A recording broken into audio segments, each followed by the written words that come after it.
নমস্কার, আমি শিবরাম চক্রবর্তী। শিবরাম এডুকেয়ারে সকলকে স্বাগত। আমার এই ভিডিওটির শিরোনাম শ্রী চৈতন্যের অন্তর্ধান রহস্য উন্মোচনে ডক্টর বিমান বিহারী মজুমদার। এই ভিডিওটি কোনো বৈষ্ণব ভক্ত বা বৈষ্ণব প্রতিষ্ঠানের বিরুদ্ধে, বিশেষ করে শ্রী চৈতন্যদেবের অন্তর্ধান বিষয়ে তাদের মতামতের বিরুদ্ধে এই ভিডিওটি তৈরি নয়। ভিডিওটি সম্পূর্ণ তথ্য প্রমাণ ভিত্তিক একটি ভিডিওটি তৈরি হয়েছে জয়ানন্দের চৈতন্যমঙ্গল ও ডক্টর বিমান বিহারী মজুমদারের শ্রীচৈতন্য চরিতের উপাদান গ্রন্থটি অবলম্বনে। তো আজ শুরু করছি শ্রীচৈতন্যের অন্তর্ধান রহস্য উন্মোচনে ডক্টর বিমান বিহারী মজুমদার।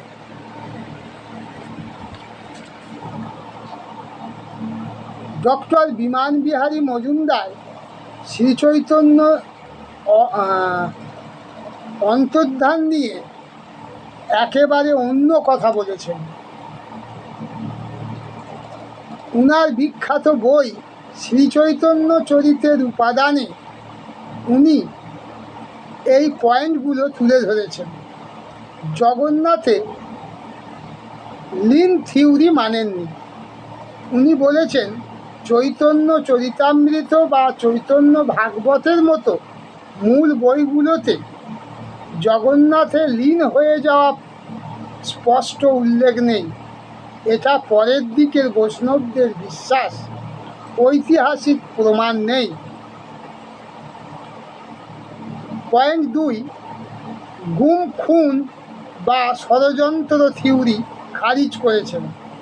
অনেকে বলেন উড়িষ্যার রাজা প্রতাপরুদ্র বা পাণ্ডারা ষড়যন্ত্র করে মেরে ফেলেছিল।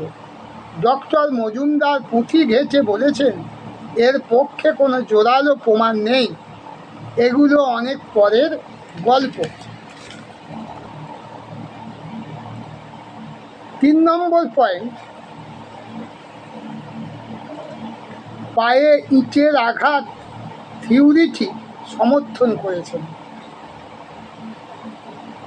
জয়ানন্দের চৈতন্যমঙ্গল কাব্যের উল্লেখ করে তিনি দেখিয়েছেন রথযাত্রার ভিড়ের সময় চৈতন্যদেবের পায়ে ইট লেগে গুরুতর চোট লাগে। সেই ক্ষত থেকেই ধীরে ধীরে তার শরীর ভেঙে পড়ে এবং মৃত্যু হয়। এটাকে উনি সবচেয়ে ঐতিহাসিক সম্ভাবনা বলেছেন। তিনি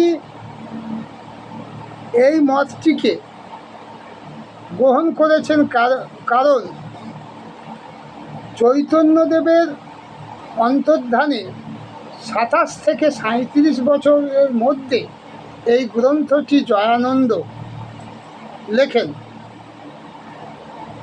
পরবর্তীকালে লোচন দাসের চৈতন্যমঙ্গল বা কৃষ্ণদাস কবিরাজ গোস্বামী শ্রীচৈতন্য চরিতামৃত গ্রন্থ দুটি লেখা হয়, যেখানে চৈতন্যদেবের অন্তর্ধান নিয়ে স্পষ্ট কিছু উল্লেখ নেই।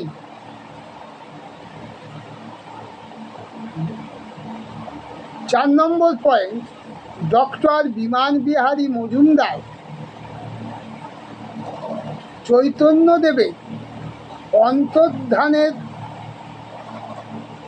তারিখ ও স্থান নিয়ে জানিয়েছেন 1533 খ্রিস্টাব্দে 29 জুন আষাঢ় মাসের শুক্লা পঞ্চমী তিথিতে পুরীতেই চৈতন্যদেবের অন্তর্ধান অর্থাৎ মৃত্যু হয়।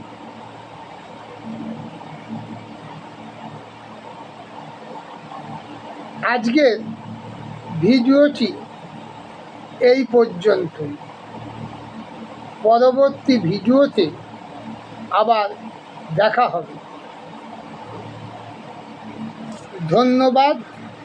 এই রকম ভিডিও পেতে চ্যানেলটিকে সাবস্ক্রাইব করে দেন।